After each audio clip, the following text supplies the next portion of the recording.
Bismillahirrahmanirrahim. Assalamualaikum warahmatullahi wabarakatuh. Waalaikumsalam warahmatullahi wabarakatuh.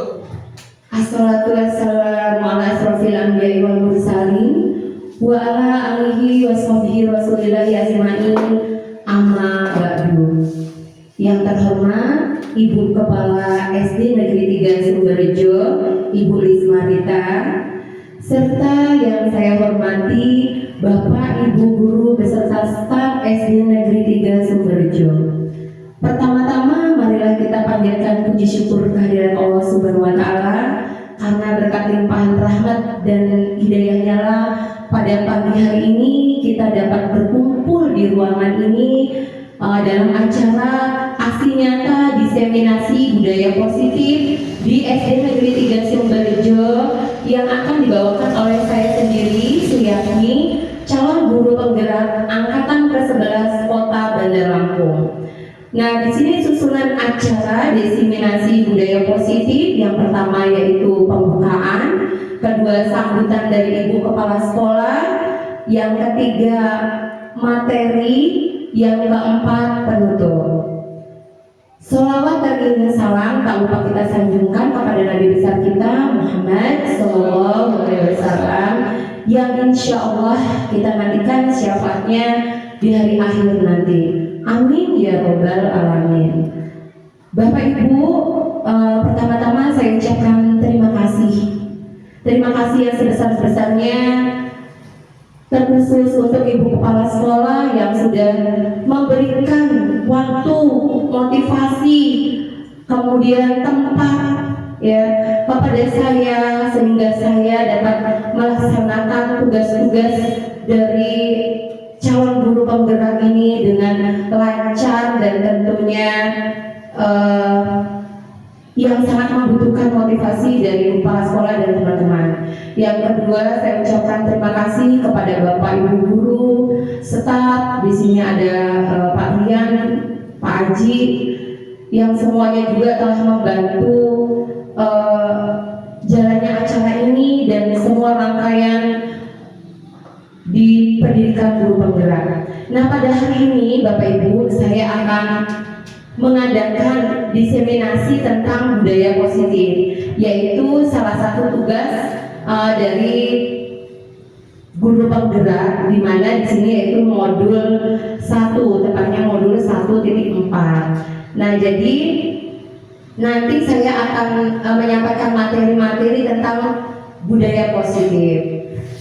Nah, kemudian selanjutnya mari kita bersama-sama membuka acara ini dengan mengucap lafaz basmalah. Bismillahirrahmanirrahim. Selanjutnya yaitu sambutan dari Ibu Kepala Sekolah kepada Ibu Lismarita. Saya silakan.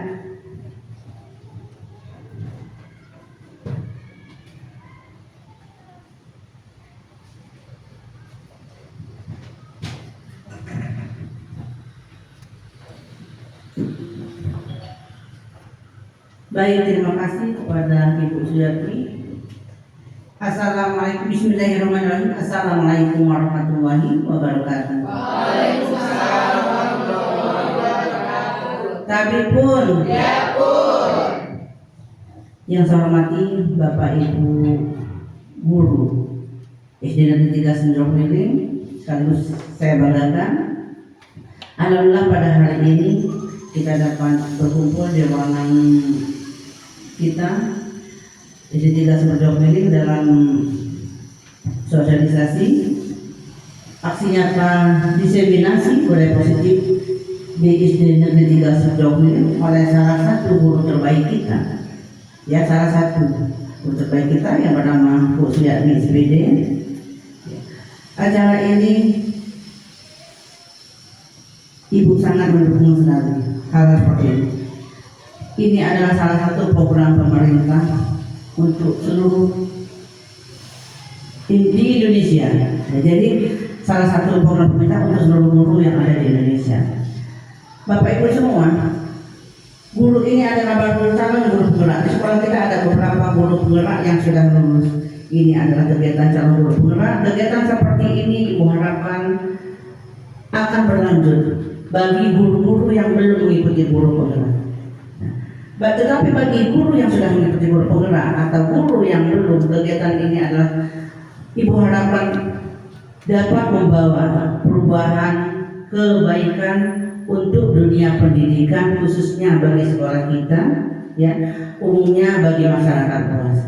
Jadi Ibu harapkan kepada kawan-kawan semua, khususnya kepada Ibu Suyatmi, ya, agar dapat menularkan hal-hal yang positif kepada kawan-kawan semua, ya, kepada kawan-kawan yang sudah mencapai jenjang yang lebih, yang sudah lulus menjadi guru penggerak juga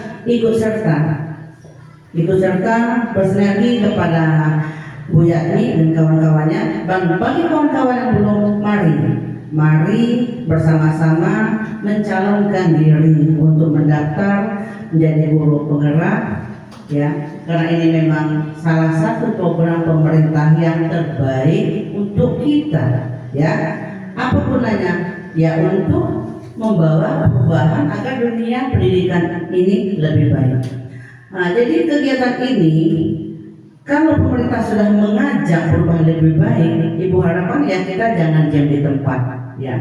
Jadi ayo bersama-sama kita bersinergi membangun bangsa, ya, membangun bangsa. Memang tugas kita sebagai guru adalah untuk mencerdaskan anak-anak bangsa. Jadi kalau kita tidak mau mengikuti perubahan-perubahan, kita akan ketinggalan zaman, ya. Maka dari itu Ibu mengharapkan semua hal-hal yang positif ini, ayo kita sama-sama menggerakkan. Yang sudah mengikuti, mengajak kawan-kawan. Yang belum mengikuti, ayo, ya, mengikuti kegiatan guru penggerak. Saya itu saja kepada kawan-kawan. Acara ini mari kita buka bersama-sama, ya. Hari ini hari Selasa, hari ini adalah hari Sabtu bertepatan dengan hari ulang tahun kemerdekaan Republik Indonesia ke-79. Hari yang sangat baik sekali, bukan hari yang tidak baik, hari yang sangat baik sekali. Di ruangan kita yang indah ini kita buka acara diseminasi budaya positif di SD Negeri 3 Purjok ini oleh rekan kita yang bernama Suyatmi SPD dan salah satu guru penggerak di angkatan 11. Baiklah Bapak Ibu, kita buka bersama-sama. Bismillahirrahmanirrahim.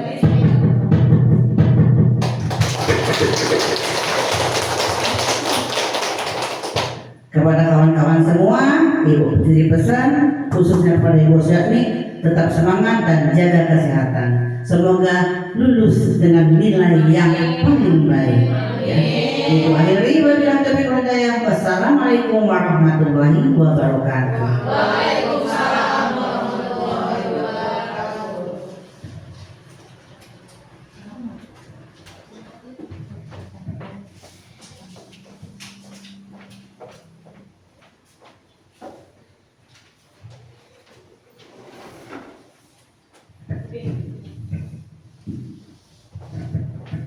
Baiklah, saya ucapkan terima kasih Ibu Kepala Sekolah atas dukungan dan motivasinya serta telah membuka acara ini. Baiklah Bapak Ibu, selanjutnya adalah materi inti yang akan saya bawakan sendiri. Mbak Esa dari depan, yang paling depan. Oh ya. Baiklah, saya buka lagi ya. Assalamualaikum warahmatullahi wabarakatuh. Waalaikumsalam warahmatullahi wabarakatuh. Tabib pun.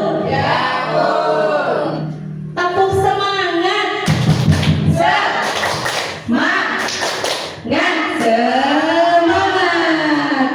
Nah, baiklah Bapak Ibu, tadi di awal saya sudah membuka sedikit ya.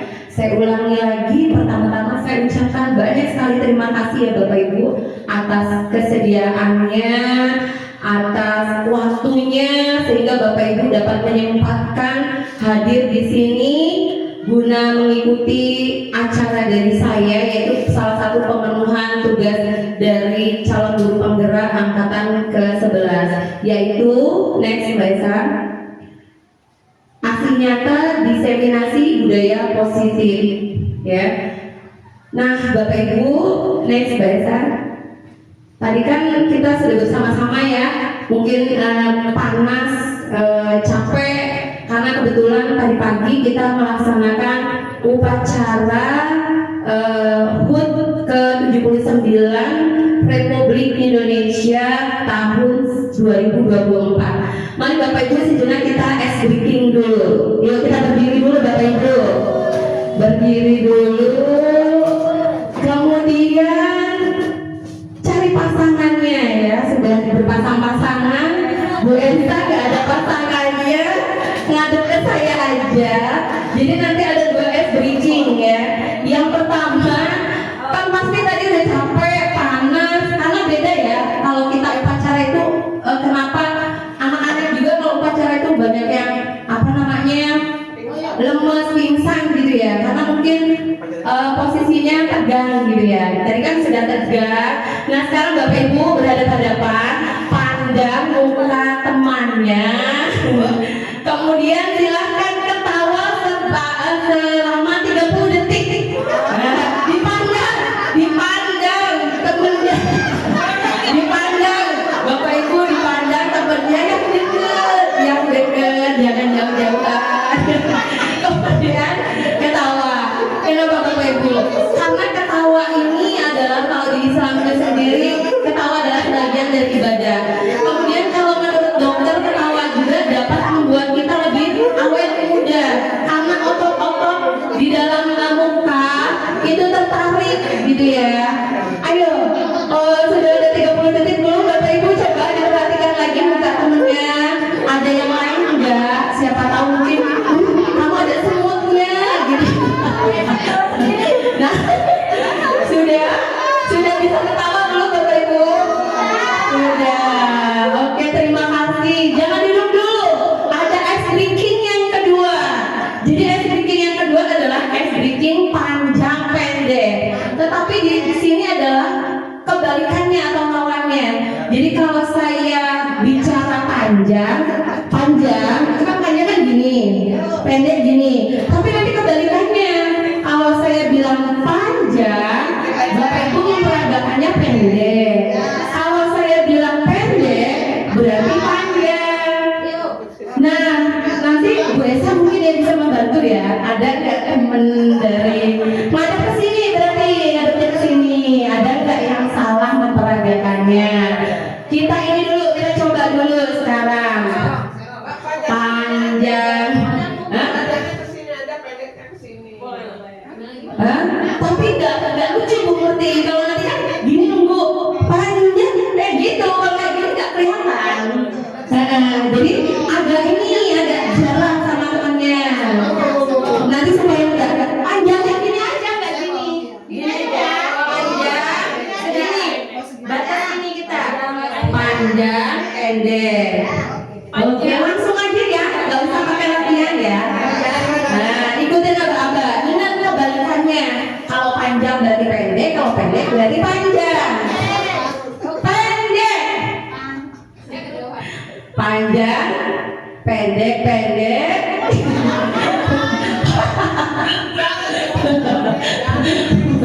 Pendek itu berarti pendek nggak tambah lebar, tapi pendek gitu. Oke, berarti masih ini ya, masih pemanasan tadi. Ulangi lagi. Jadi kalau pendek itu bukan berarti kayak gini. Pendek tambah gini, bukan. Gini, pendek, panjang. Jadi kalau dia 2 kali. Oke, ulangi lagi. Pendek, panjang, pendek, panjang, pendek.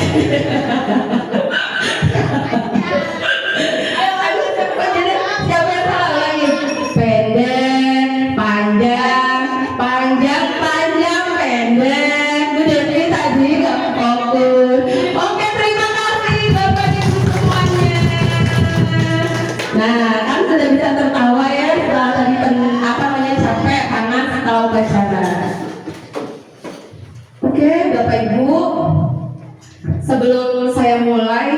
inti, kita buat kesepakatan dulu ya, kesepakatan forum diseminasi.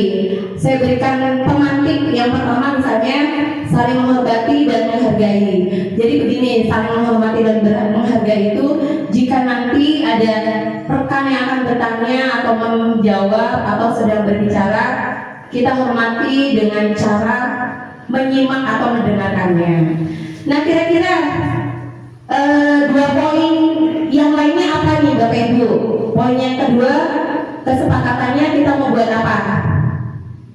Poin yang kedua apa Bapak Ibu? Misalnya Bu Emin, HP di silent. Oke, jadi kesepakatannya yang kedua HP di silent. Yang ketiga apa Bapak Ibu? Yang ketiga tadi saling menghargai dan menghormati, HP di silent. Kemudian menjaga kebersihan kelas. Jadi nanti jika ada yang menggunakan tisu atau dan sebagainya, dibuang pada sampahnya. Oke Bapak Ibu, ini sudah kita dapatkan 3 kesepakatan pada forum diskusi diseminasi kita ini ya. Yang pertama saling menghormati dan menghargai, yang kedua HP di silent, yang ketiga menjaga kebersihan. Oke, next Bu Esa. Nah, tujuan dari diseminasi yang saya lakukan pada hari ini yaitu calon guru penggerak dapat menyampaikan pembelajaran dari penerapan konsep inti dari modul budaya positif serta pemahaman kami mengenai konsep-konsep inti dalam modul budaya positif. Next. Materi yang akan saya sampaikan yaitu tentang budaya positif. Yang pertama tentang disiplin positif, kemudian perubahan paradigma belajar, motivasi perilaku manusia, posisi kontrol, keyakinan kelas, dan kebutuhan dasar. Next. Nah, perubahan paradigma baru. Stop. Bapak Ibu, sebelumnya saya mau tanya sih, perubahan paradigma baru. Siapa sih Bapak Ibu yang bisa menjelaskan atau yang tahu adakah perubahan di pembelajaran kita sekarang ini? Apa sih yang dimaksud dengan perubahan paradigma baru pada guru penggerak ini? Apa Bapak Ibu? Di apanya gitu? Atau di bagaimananya mungkin di pembelajarannya? Atau di kurikulumnya kah? Atau di apanya? Bu Emil? Mungkin saya mau coba jawab, mungkin di pembelajarannya ya. Kalau dulu siswa itu adalah objek, nah pada saat ini siswa itu adalah pelaku juga pembelajaran pada saat belajar. Oke, terima kasih Bu Emil ya, kasih tepuk tangan dulu. Jadi kalau menurut Bu Emil itu terjadi perubahan paradigma belajar itu kalau dulu itu siswa itu objek, ya. Kalau sekarang siswa itu sebagai pelaku dalam pembelajaran, atau kata lain, kalau dulu itu kita mungkin masih teacher center gitu ya, guru yang menjadi pusat pembelajaran, tetapi sekarang lebih kepada student center atau siswa yang aktif gitu ya. Next kita lihat Wesan. Jadi Bapak Ibu sudah gak asing lagi kan dengan tokoh pendidikan kita yaitu Ki Hajar Dewantara. Jadi Ki Hajar Dewantara mengumpamakan sekolah itu sebuah ladang tempat persemaian bibit. Agar bibit itu bisa berkembang secara maksimal, maka kita sebagai petani itu dapat memperbaikinya dengan cara apa? Dengan memperbaiki kondisi tanah, memelihara bibit tanaman, ya, memberi pupuk dan air, kemudian membasmi ulat-ulat, jamur-jamur, ya, yang mengganggu bibit tanaman dan sebagainya. Nah, dari sini kita lihat apa sih peran kita sebagai guru atau sebagai pendidik dan siswa yang sebagai peserta didik. Di sini siswa itu diibaratkan sebagai apanya Bapak Ibu? Bibitnya. kita itu diibaratkan sebagai petaninya, ya. Jadi tugas kita itu apa? Sekolah ini diibaratkan apanya? Ladangnya. Jadi tugas kita bagaimana supaya bibit itu bisa tumbuh subur, gitu ya. Tugas kita adalah merawatnya dengan memberi pupuk, memberi air, membasmi apanya?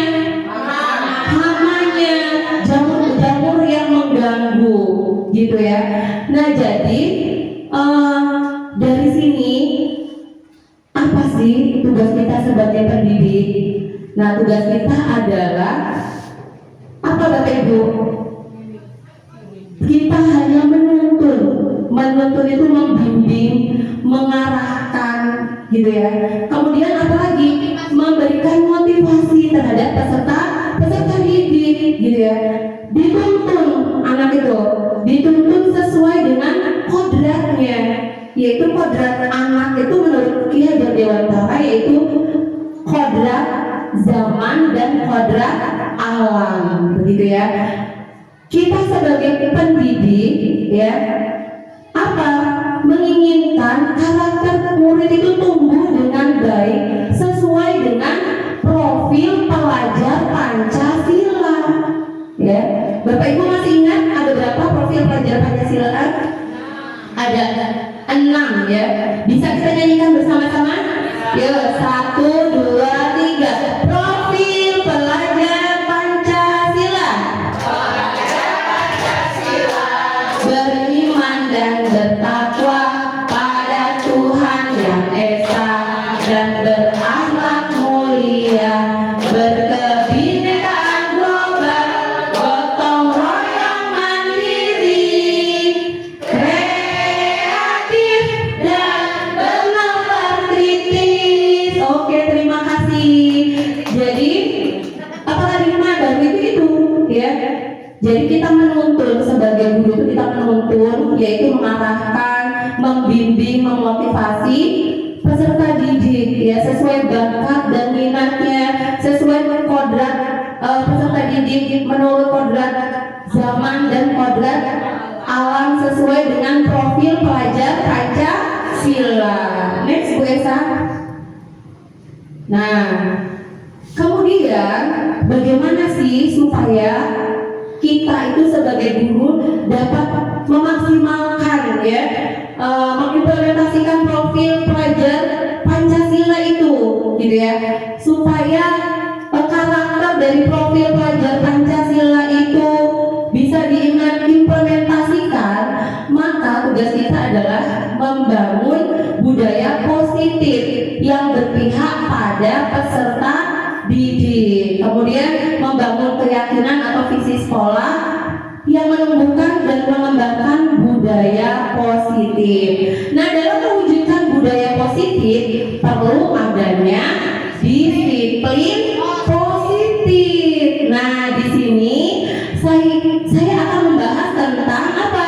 Disiplin positif dan motivasi melakukan disiplin positif dalam budaya positif. Sebelumnya saya mau tanya dulu, Bu, apa sih contoh dari disiplin? Kalau yang misalnya pada saat pembelajaran di kelas, datang tepat waktu misalnya. Terus kalau ada yang telat gimana, Bu Murti? Ditegur dengan cara apa, Bu Murti, biasanya?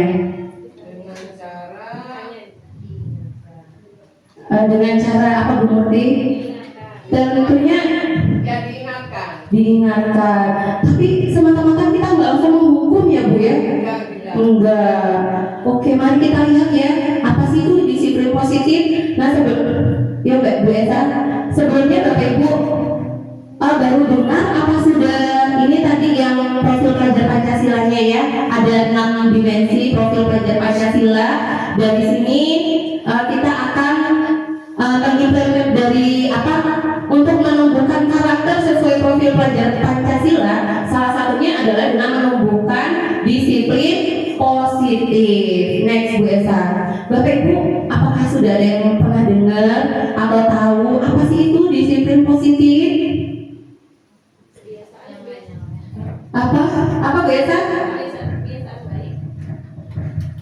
Kebiasaan-kebiasaan baik yang sudah ada di sekolah dan itu dipertahankan untuk menjadi sebuah kebiasaan yang terus bertradisi, yang terus dilakukan. Oke. Jadi kebiasaan yang sudah menjadi tradisi dan terus-menerus dilakukan oleh semua warga sekolah gitu ya. Terima kasih Bu Esa. Ada yang lain Bapak Ibu tentang budaya positif apa itu Budian? Saya menambahkan saja ya. Iya.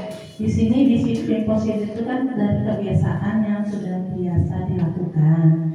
Itu sikap itu ditumbuhkan ke anak tanpa ada hukuman, tanpa ada hadiah yang akan memberikan supportnya.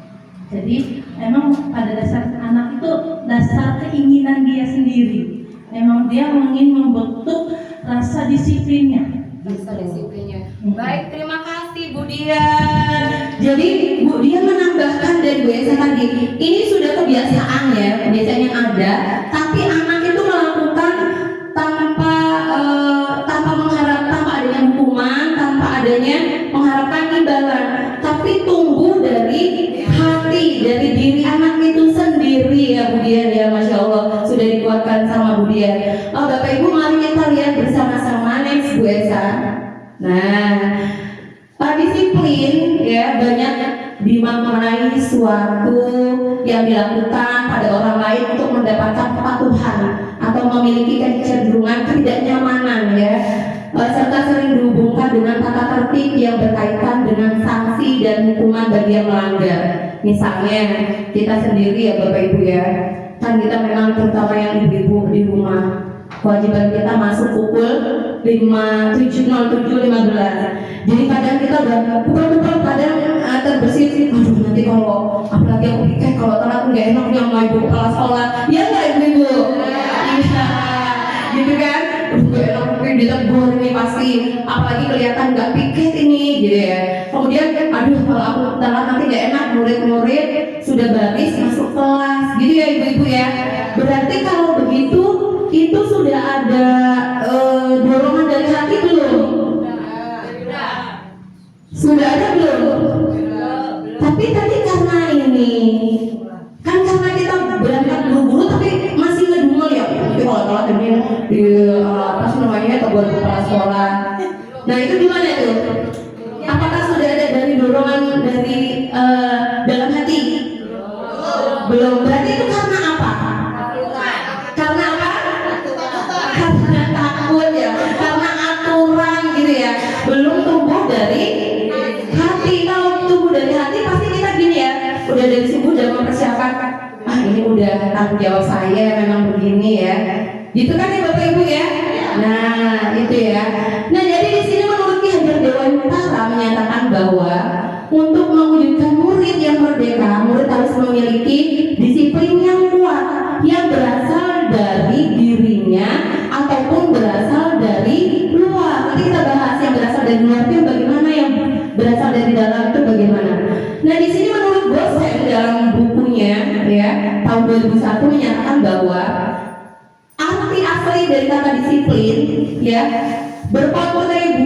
berkonotasi dengan disiplin diri dan murid-murid yang dapat membuat seseorang menggali potensi menuju kepada sebuah tujuan, sesuatu yang dihargai dan bermakna. Nah, bagaimana cara kita mengontrol diri dan bagaimana menguasai diri untuk memilih tindakan yang mengacu pada nilai-nilai yang kita hargai. Dengan kata lain, seseorang yang memiliki disiplin diri berarti mereka bisa bertanggung jawab terhadap apa yang dilakukannya. Jadi disiplin ini yang paling penting itu adalah apa? Tumbuh dari dorongan diri sendiri, intrinsik gitu ya. Seperti tadi kita datang itu ya karena kita merasa kita itu sudah tanggung jawab kita gitu ya. Bukan karena kita takut karena dimarahin oleh ibu kepala sekolah, tapi karena atau kita malu dengan anak-anak gitu ya. Nah kalau sudah merasa itu tanggung jawab kita, itu berarti disiplin yang datang atau tumbuh dari hati atau dari dalam atau intrinsik. Kalau yang dari luar kayak mana? Perlu tidak? Perlu tidak Bapak Ibu? Kalau contohnya bagaimana kalau yang dari luar? Ada motivasi Ada? yang diberikan ke murid, Contohnya apa Bu Dian motivasinya? memberikan gambaran contoh yang baik, akhlak bagaimana Iya, memberikan contoh yang baik gitu ya. Kalau misalnya karena ingin, kamu pintar sekali, bagus, itu berarti karena ingin mengharapkan apa? Pujian, gitu ya. Next Bu Esa. Nah, jadi sebagai pendidik atau sebagai guru ya, tugas kita adalah membimbing siswa untuk memiliki disiplin diri yang berasal dari dirinya sendiri ya. Siswa dalam melakukan disiplin positif tidak terlepas dari motivasi yang ingin dicapai oleh siswa itu sendiri. Gitu ya Bapak Ibu ya. Jadi siswa pun misalnya datang pagi mengerjakan tugas-tugas dari guru, itu memang tumbuh dari dorongan dari dia sendiri, bukan karena besok dihukum nih sama guru disuruh dijemur di lapangan. Nah saya harapkan Bapak Ibu udah gak ada lagi ya, misalnya anaknya nggak melanggar salah satu peraturan, kemudian dengan memberikan hukuman yang yang berupa hukuman fisik gitu ya. Nah maka di sini ada 3 motivasi perilaku manusia yang mendukung disiplin positif ini. Lanjut biasa. Nah kemudian motivasi perilaku manusia menurut dosen dalam School Discipline menyatakan ada 3 alasan motivasi perilaku manusia, yaitu yang pertama untuk menghindari ketidaknyamanan atau hukuman. Nah itu tadi ya, contohnya anak-anak pergi ke sekolah dari rumah dengan merasa tidak senang ya, bangun harus dibangunin, udah itu tahu bahasa nesu itu apa ya? Ngambek, gak mau sekolah gitu ya.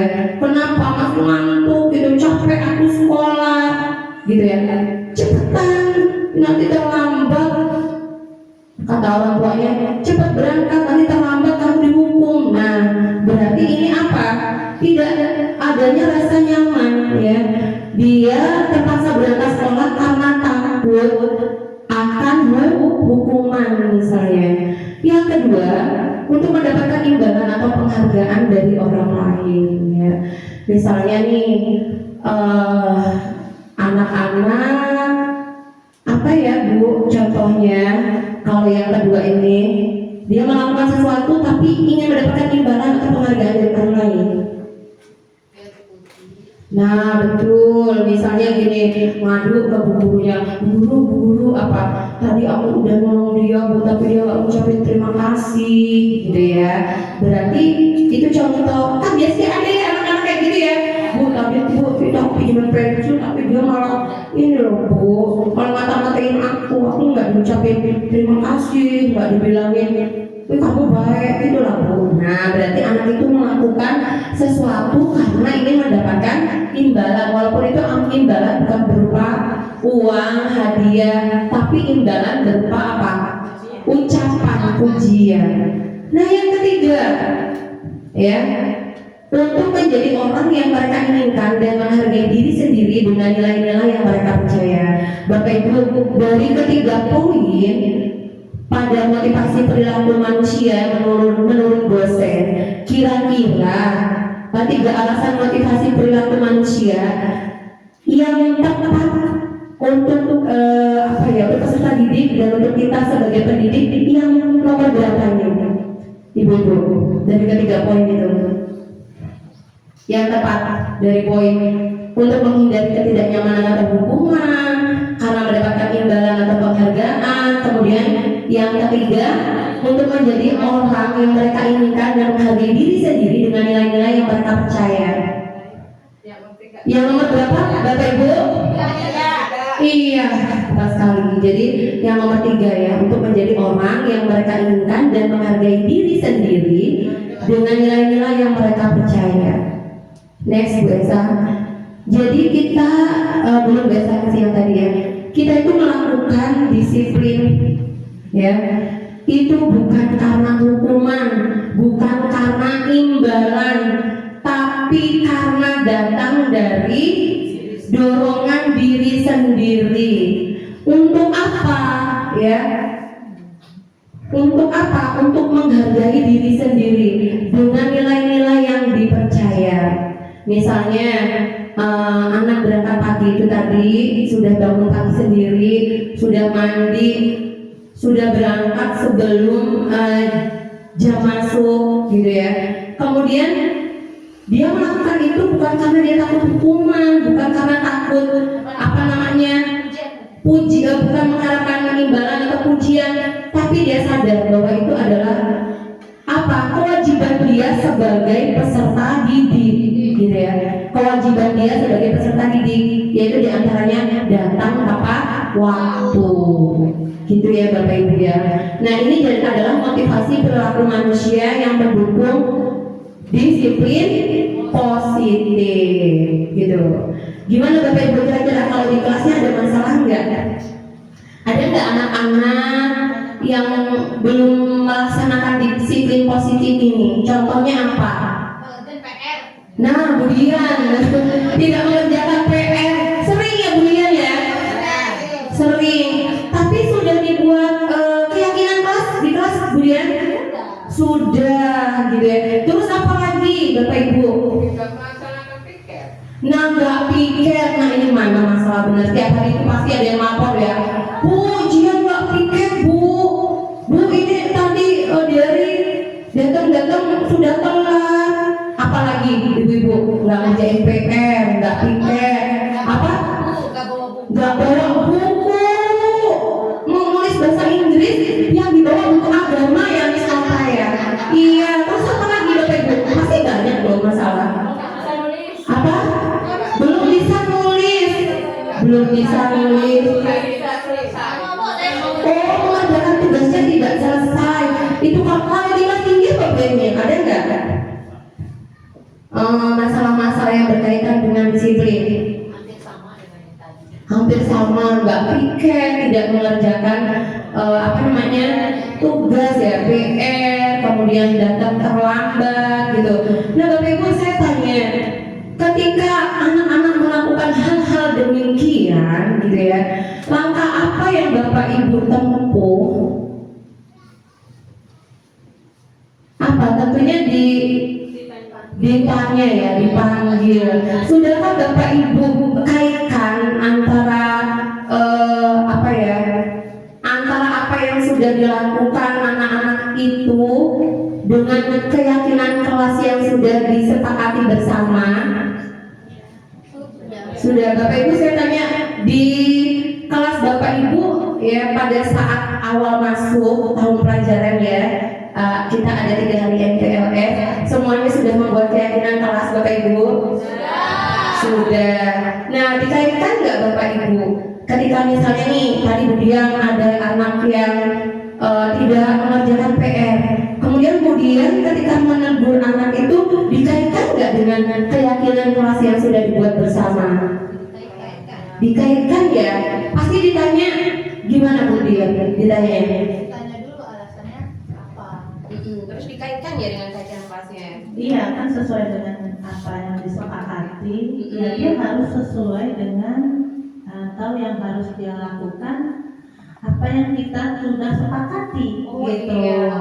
Terus kemudian ditanya dulu alasan kenapa bisa tidak mengerjakan PR.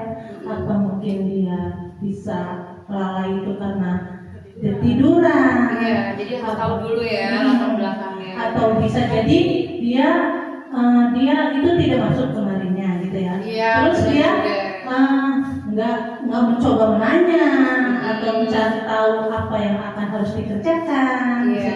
Jadi dia kelabakan gitu kan waktu mau udah masuk, ada kemana ya, kok nggak dikerjain ini, gimana ya? Tapi usaha untuk mencoba mengerjakan dengan terburu-buru ataupun dengan mencontek temannya. Nah, seperti itu. Berarti dia sudah berusaha untuk disiplin ya Bu Dia. Iya, dia mencoba. Cuman memang mungkin ada rasa ada rasa keinginan untuk ya seperti itu, takut bertanya, atau ada emang dia yang cuek aja gitu, nggak mau menyelesaikannya gitu. Oke, terima kasih banyak Bu Dia. Jadi kasus-kasus tentang disiplin ini selama ini mungkin ada yang sudah dikaitkan dengan keyakinan kelas, ada yang belum gitu ya, antara yang sudah dilakukan oleh peserta didik, yaitu mana kewajibannya yang ternyata tidak sesuai ya. Terus apa sih kaitannya dengan keyakinan kelas yang sudah dibuat atau disepakati bersama-sama? Nah, ini ada kaitannya dengan materi keyakinan kelas ya Bapak Ibu. Next Bu Esa. Nah, jadi Bapak Ibu, saya yakin ya Bapak Ibu ketika awal tahun pembelajaran baru kemarin semuanya sudah membuat kesepakatan kelas. Tutup dulu Bu Esa, tanya dulu Bapak Ibu, kesepakatan kelas kemarin itu dibuat Bapak Ibu sendiri atau bareng-bareng sama anak-anak?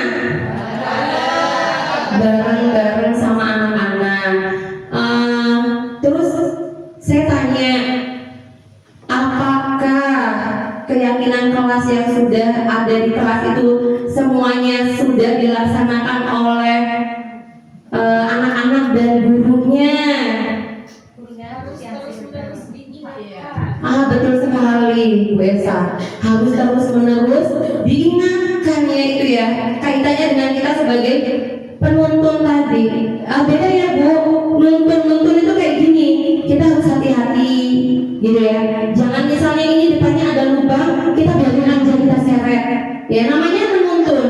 Misalnya ada sepeda atau motor mau lewat, kita lepasin, nah itu kan bahaya Bapak Ibu ya, namanya menuntun, kita menuntun.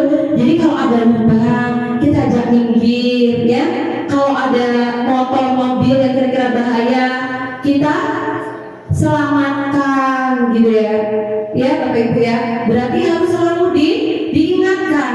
Supaya apa? Supaya keyakinan kelas itu bisa dijalankan oleh semua warga kelas dan warga kelas itu khususnya ya. Nah, apa sih Bapak Ibu keyakinan kelas itu?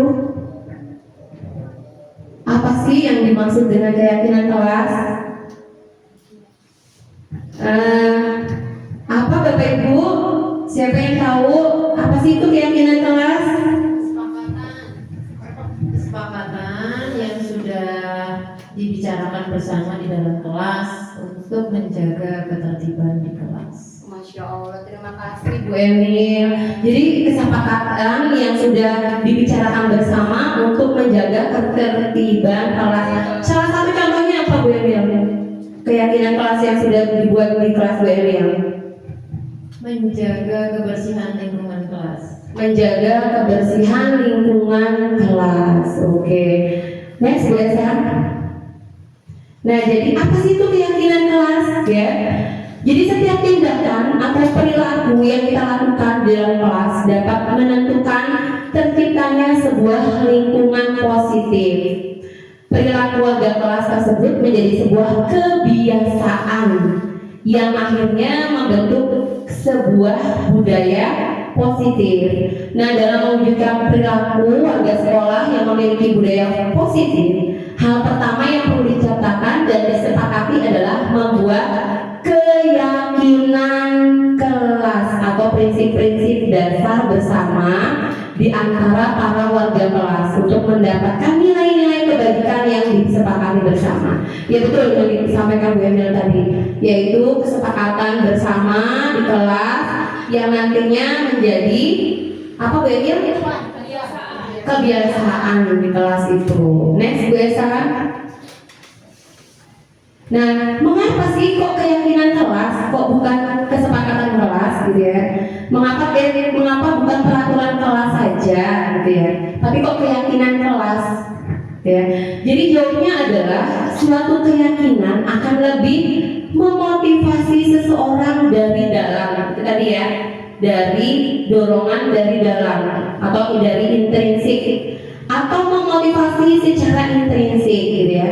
Seseorang akan lebih tergerak dan bersemangat untuk menjalankan keyakinannya daripada hanya sekedar mengikuti serangkaian peraturan yang mengatur mereka harus berlaku begini atau begitu ya. Nah, ketidaknyamanan dan keterpaksaan berikut. Jadi itu tadi mengapa kok keyakinan kelas? Karena kalau keyakinan kelas itu tadi kan dibicarakan bersama-sama, dilakukan atau dijalankan bersama-sama. Beda dengan peraturan. Kalau peraturan itu mungkin kita sebagai guru yang membuat peraturan harus datang tepat waktu misalnya, jika tidak dihukum misalnya, ini hanya misalnya. Tapi kalau keyakinan kita bicarakan bareng-bareng, ya nah apa yang kita ambil, maka jadilah keyakinan kelas. Contohnya tadi Bu Emil menjaga kebersihan lingkungan kelas. Terus contoh yang lain apa Bu? Saya contohnya senyum, salam, sapa. Kemudian ada yang lain Bu Epi, contohnya apa keyakinan kelasnya? Saling menghormati, ya. Terus apa lagi? Berbicara yang sopan gitu misalnya ya.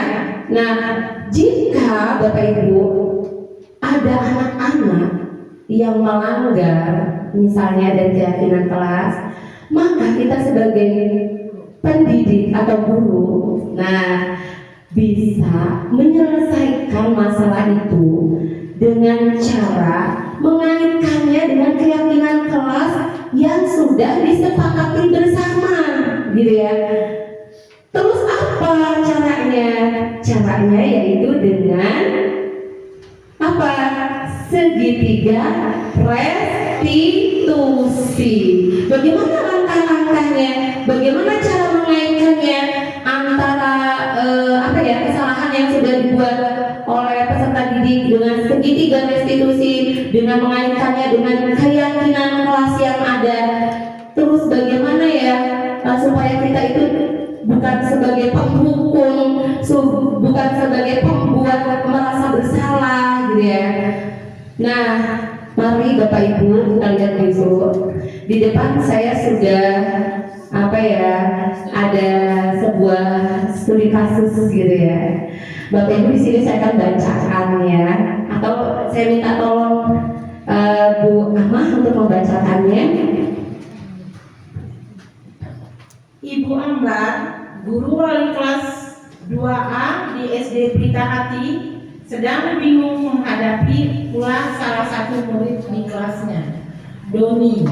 Beberapa anak di kelas 2A telah datang padanya dan mengeluhkan Doni yang sering kali meminta bekal makanan siang mereka dengan paksa.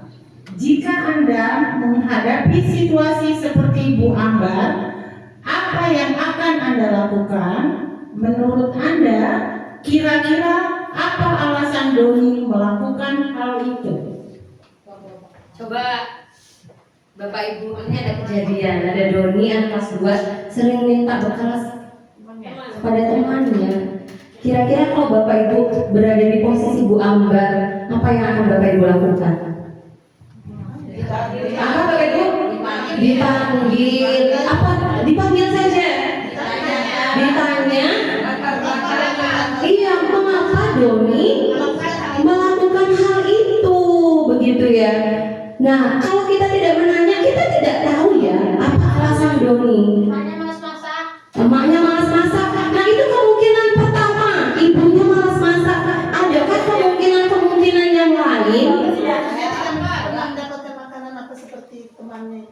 Iya, dia tidak mendapatkan makanan seperti temannya, sehingga dia merasa pengen. Dia bosan dengan itu saja gitu ya Bu Akas ya, pengen minta. Terus apa lagi kira? Tadi emaknya nggak masak, dia bosan dengan bekalnya, jadi pengen merasakan bekal temannya. Terus apa lagi? Bekalnya itu saja, jadi pengen ngerasain yang lain. Terus apa lagi Bapak Ibu? Kemampuan ekonomi juga. Ekonomi. Nah, jadi dari kasus sederhana ini banyak sekali ya, kita sebagai guru bisa memberikan pertanyaan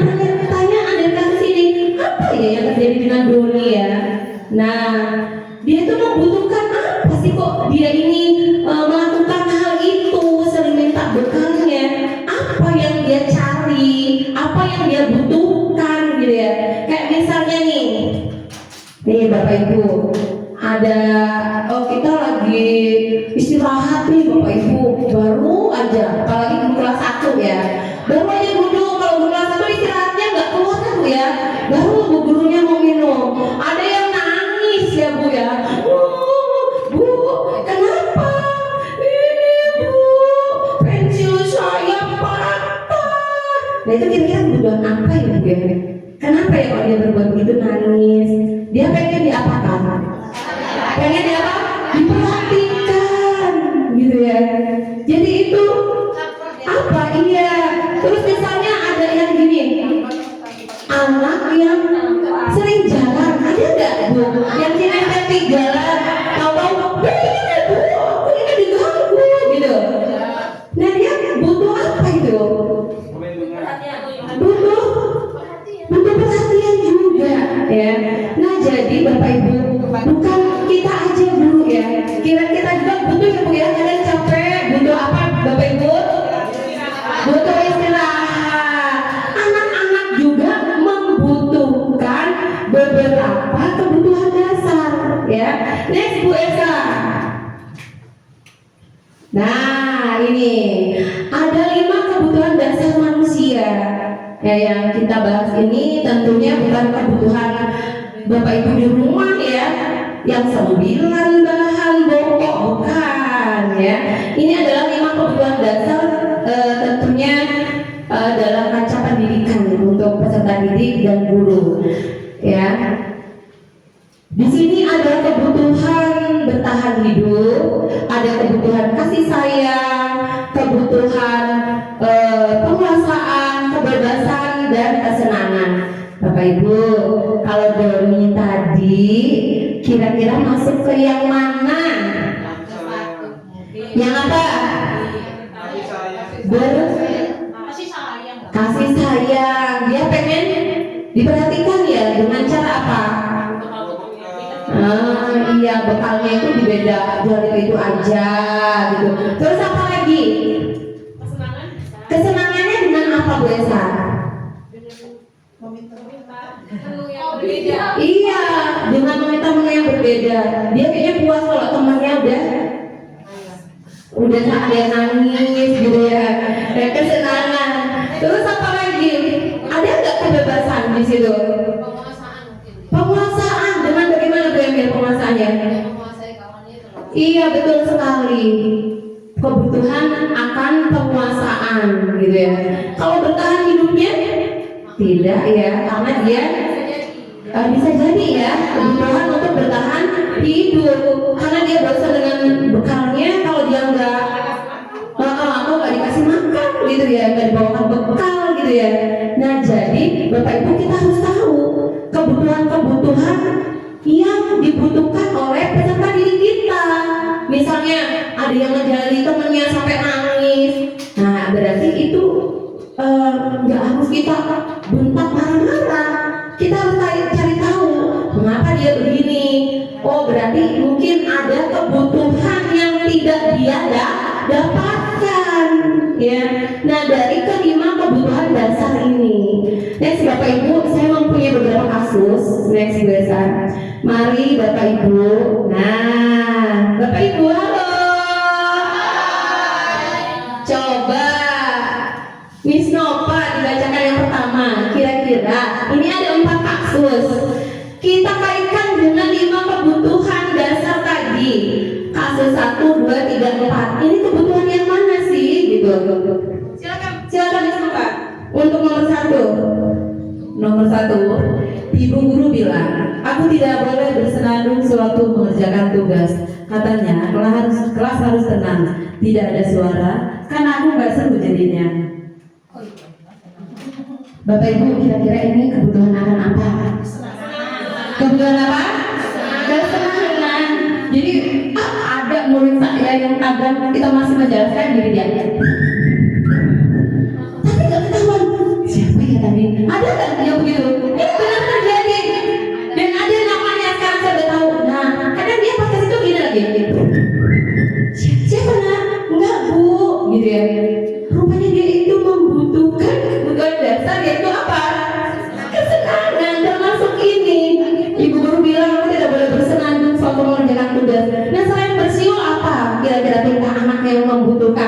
kesenangan tapi dilakukan pada saat pembelajaran. Contohnya apa? Iya betul, terus ada yang nyanyinya mungkin lagu anak-anak ya Bu. Kadang lagu apa itu?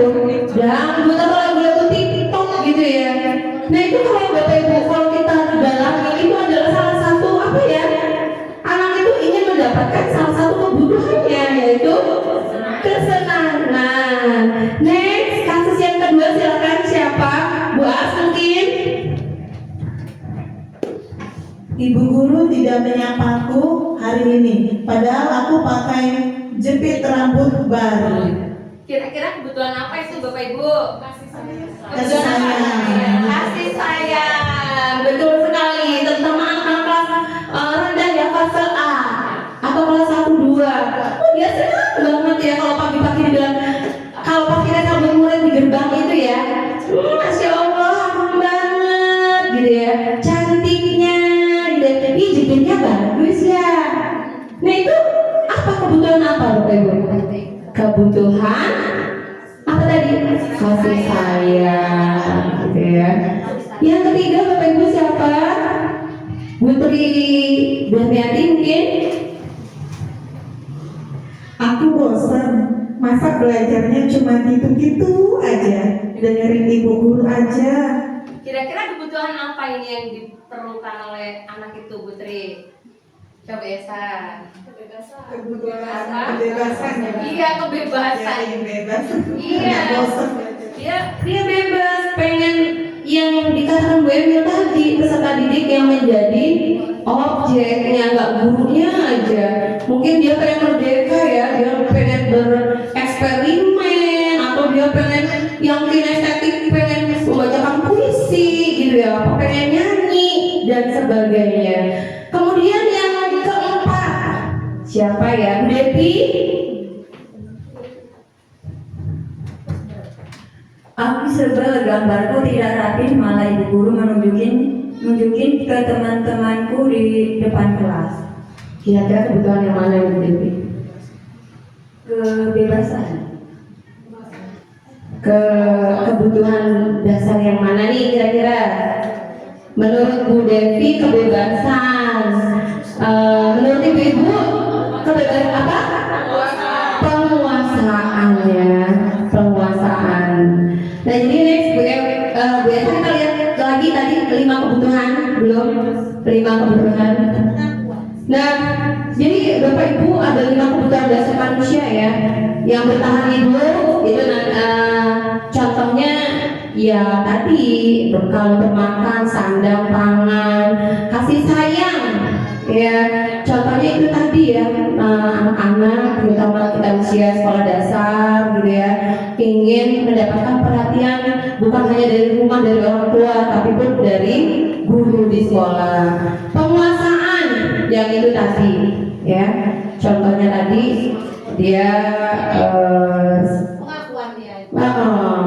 dia betul gitu ya, gambarnya menurut dia jelek tapi ditampilkan gitu ya. Kemudian kesenangan, nah itu tadi misalnya belajar gitu ya, sambil nyanyi, sambil siul-siul. Ada juga mungkin yang mengganggu temannya, apa tadi yang Doni tadi meminta dekat sama temannya itu. Kalau temannya itu udah ada yang nangis, dia puas gitu ya, merasa senang dia butuh kesenangan gitu ya. Kebebasan misalnya tadi gurunya itu yang menjadi pusat gitu ya pembelajaran di kelas, sedangkan anak pun ingin menjadi objeknya gitu ya. Mungkin Bapak Ibu bisa merubah metode atau model pembelajarannya lebih aktif lagi siswanya, mengubah paradigmanya bahwa kita hanya sebagai fasilitator dan motivator, tetapi yang aktif adalah muridnya. Jadi pembelajaran yang berpihak pada murid gitu ya, atau ada dalam menurut Hajar Dewan Para itu kita menghamba pada murid, tapi bukan berarti yang menyembah seperti Allah, bukan gitu ya, tapi itu murid yang menjadi center di kelas Kita hanya sebagai motivator dan fasilitator gitu ya. Kita menuntun, membimbing, mengarahkan dan memberikan dorongan. Next Bu Esa. Nah, jadi gimana ya Bapak Ibu kalau kita sudah mendapatkan kasus-kasus tadi misalnya Doni kayak gitu ya. Kita sebagai guru tidak semata-mata langsung mengambil keputusan Doni langsung ngamuk, marah, apa dijewer, dihukum, tidak. Kita harus tahu dulu apa latar belakang Doni melakukan itu. Jadi kita harus tahu sekarang kalau ada kasus-kasus di kelas, oh apa ya? Mungkin dia membutuhkan ini dari salah satu 5 kebutuhan dasar tadi, gitu ya. Nah jadi kita pun harus bisa mengontrol sebagai guru, mengontrol emosi kita, gitu ya. Kemudian mengontrol aku harus jadi apa ya? Jangan sampai Bapak Ibu langsung menghukum dengan ucapan-ucapan yang kasar misalnya begini, kamu itu bikin kecewa bapaknya, bapak udah sebel, sudah benci sama kamu. Nah itu ya, itu lebih parah, itu bisa menyebabkan apa ya, mental anak down gitu ya. Nah terus bagaimana sih posisi kontrol kita sebagai guru? Dengan kita menempatkan diri sesuai dengan apa masalah yang ada. Nanti kita bahas di sini. Kalau kita sudah mengatakan kamu begitu, bapak hukum kamu, sekarang kamu lari lapangan, itu sebagai apa? Siapa yang tahu? Berarti posisi kita guru sebagai apa? Penghukum. Kalau misalnya ngomongnya halus ya, bapak kecewa banget sama kamu.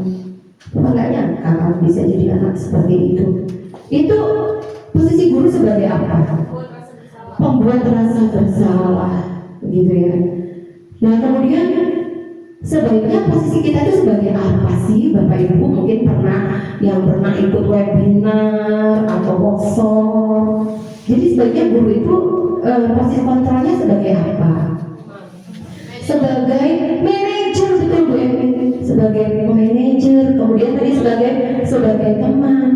Nah, tolonglah gitu ya. Terus sebagai manajer, bagaimana sih sebagai manajer itu? Nah, kita masuk kepada posisi kontrol, kemudian nanti yang terakhir ada segitiga restitusi. Ada satu kasus lagi, nanti Bu Esa sebentar. Jadi Tisa dan Hana dipanggil masuk ke ruangan Bu Dewi. Bu Dewi adalah guru kelas 6 SD Subur. Ibu Dewi baru saja mendapatkan pengaduan dari ibunya Tisa bahwa Hana menggunakan kata-kata kasar dan merendahkan Tisa di sosial media. Anak-anak sekarang kayak gitu ya, mungkin lewat status WhatsApp atau lewat Instagram. Jadi kalau Bapak Ibu berada di posisi Bu Dewi, apa yang Bapak Ibu lakukan? Atau tindakan apa yang Bapak Ibu lakukan? Bapak Ibu sebagai Bu Dewi.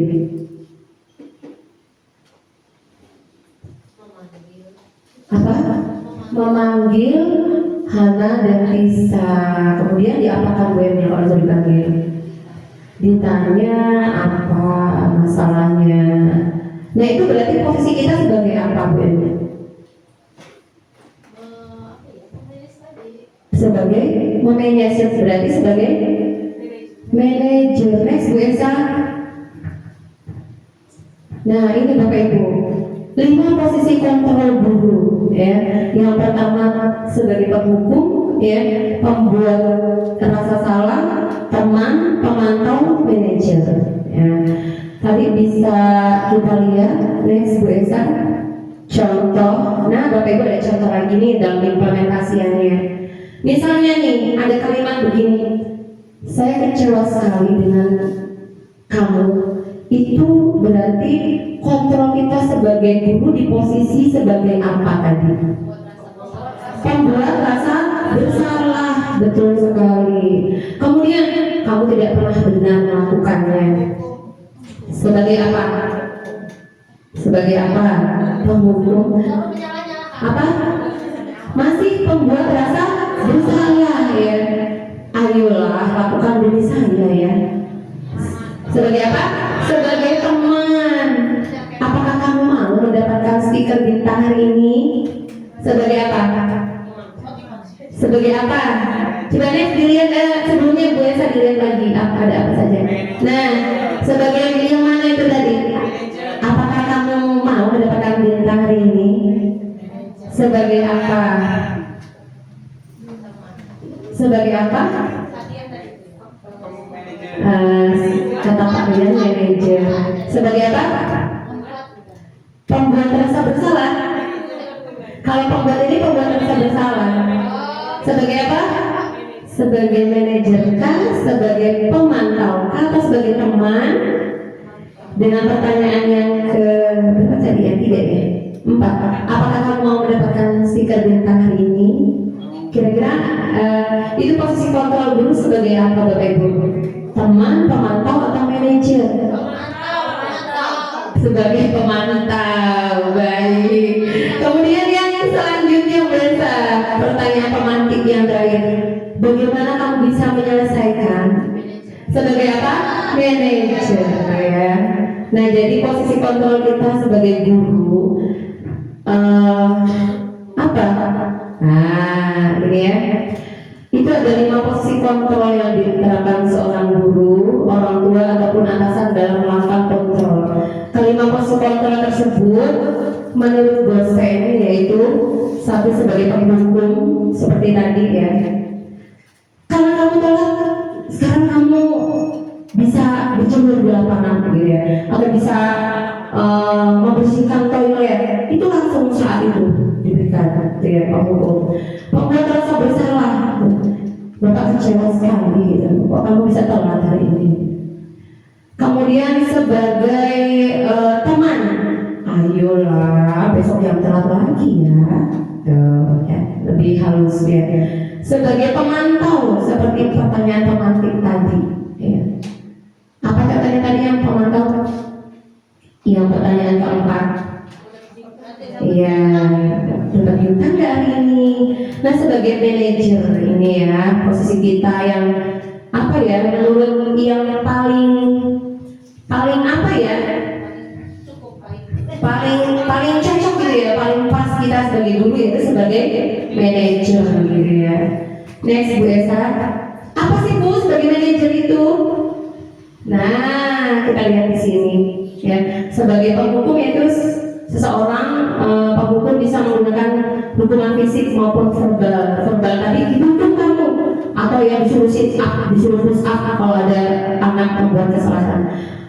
Pembuat salah ya, pada posisi ini biasanya guru akan bersuara lebih lembut, yang ibu nggak nyangka kok kamu bisa melakukan ini, gitu ya. Akan menggunakan keheningan yang membuat anak merasa tidak nyaman, gitu ya, bersalah dan rendah hati. Sebagai teman, pada posisi ini tidak akan menyakiti murid, namun akan tetap berupaya mengontrol murid melalui persuasi. Contohnya tadi, ayolah kamu bisa, pasti besok jangan telat lagi, gitu ya. Pemantau, pada saat kita mengawasi, kita bertanggung jawab atas perilaku orang-orang yang kita awasi, gitu. Oh tadi ibu lihat kamu di kelas kok ini sih nak, tadi ngomong kasar, ngomong apa gitu ya. Kemudian manajer, guru berbuat sesuatu bersama dengan murid, mempersilakan murid mempertanggungjawabkan perilakunya. Misalnya kayak gini, coba Mahira, ibu manggil kamu di sini bukan berarti ibu ini mau menghukum kamu. Ibu tahu kamu itu anak yang pintar, cerdas gitu. Coba ceritakan kepada ibu, ya. Kok tadi kamu di kelas kok ngomong kasar, kenapa nak gitu ya? Nah coba ini ada tidak yang sudah belum kamu lakukan kaitannya dengan keyakinan kelas kita gitu ya? Terus apa nak konsekuensinya? Nah gitu ya Bapak Ibu, itu tadi adalah 5 posisi kontrol kita sebagai guru. Next besar. Nah, jika ada kasus-kasus tadi yang di atas ya, tentang disiplin, tentang kebutuhan 5 kebutuhan dasar, tentang posisi kontrol, kita sebagai guru bisa menyelesaikannya dengan mengambil cara segitiga restitusi. Apa itu segitiga restitusi? Cara menyelesaikan masalah dengan segitiga segitiga, berarti dengan berapa langkah? Dengan 3 langkah. Apa saja langkah-langkahnya? Next Bu Esa. Langkah-langkahnya ya. Jadi kita baca dulu. Restitusi adalah sebuah cara menanamkan disiplin positif pada murid. Restitusi adalah proses menciptakan kondisi bagi murid untuk memperbaiki kesalahan mereka, sehingga mereka bisa kembali pada kelompok mereka dengan karakter yang lebih kuat. Gosen 2004. Restitusi juga adalah proses kolaboratif yang mengajarkan murid untuk mencari solusi untuk masalah dan membantu murid berpikir tentang orang seperti apa yang mereka inginkan dan bagaimana mereka harus memperlakukan orang lain. Restitusi membantu murid menjadi lebih memiliki tujuan, disiplin positif, dan memulihkan dirinya setelah berbuat salah. Jadi dengan restitusi ini diharapkan anak itu nggak down mentalnya, dia bisa percaya diri lagi, dia sendiri yang bertanggung jawab apa yang akan dilakukan dengan kesalahan yang sudah dilakukan. Maka pada segitiga restitusi ada 3 langkah yang ditempuh kita sebagai guru. Next, biasa. Yang pertama yaitu next. Langkahnya itu menstabilkan identitas, yaitu kita semua akan melakukan hal terbaik yang bisa kita lakukan. Kemudian yang kedua yaitu validasi tindakan yang salah, semua perilaku yang memiliki alasan. Yang ketiga menanyakan keyakinan, yaitu kita semua memiliki motivasi internal. Sebelumnya biasa sedikit lagi. Jadi restitusi itu bukan untuk menebus kesalahan, namun belajar dari kesalahan. Restitusi memperbaiki hubungan. Restitusi adalah tawaran bukan paksaan. Restitusi menuntun untuk melihat ke dalam diri. Nah, jadi Bapak Ibu kita bisa lakukan kegiatan segitiga restitusi ini. Misalnya ada kasus di kelas anak itu selalu tidak mengumpulkan PR. Nah, langkah pertama kita bisa memanggilnya dengan menggunakan ketiga langkah ini. Biasa next 3 langkah tadi. Yang pertama validasi dulu, menstabilkan identitas dulu. Kenzi, sepertinya kamu ada masalah hari ini, bisa diceritakan dengan ibu, gitu ya. Itu menstabilkan identitas. Validasi tindakan yang salah. Apa ada masalah? Ada Bu. Apa coba? Nanti dia berkata, iya tadi ibu melihat kamu kok tadi pas ibu cek PR kamu tidak mengumpulkan tugas lagi. Coba ceritakan pada ibu apa alasannya, gitu ya. Nah kemudian kita kaitkan dengan keyakinan kelas.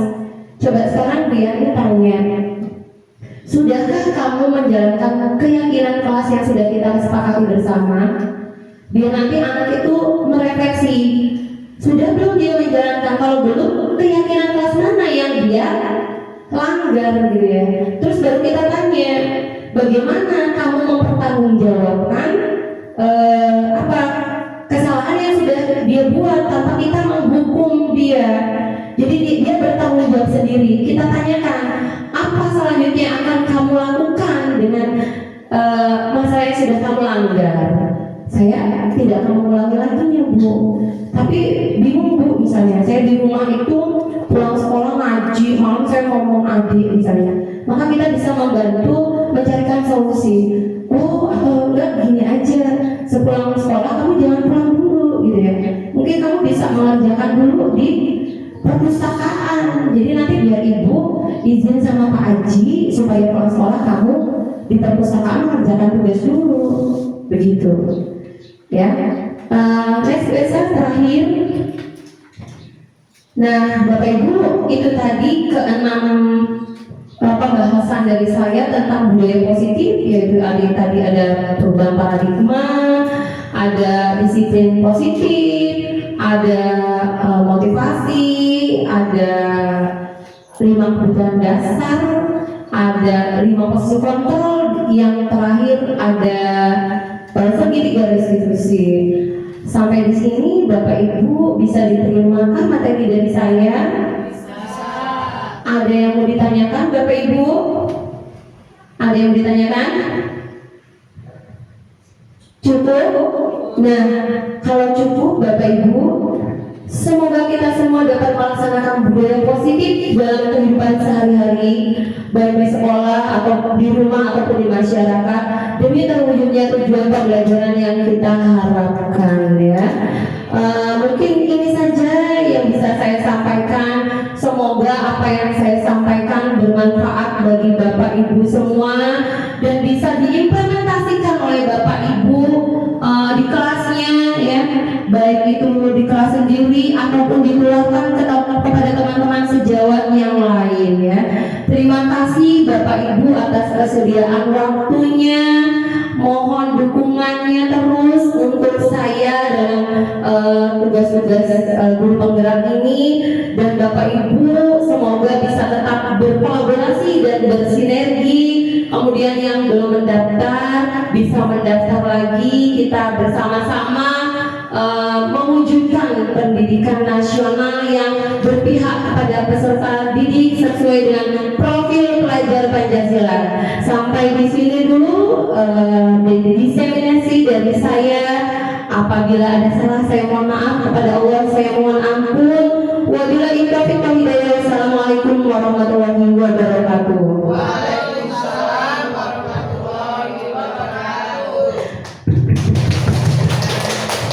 Marilah bersama-sama kita tutup dengan mengucap lafaz hamdalah. Alhamdulillah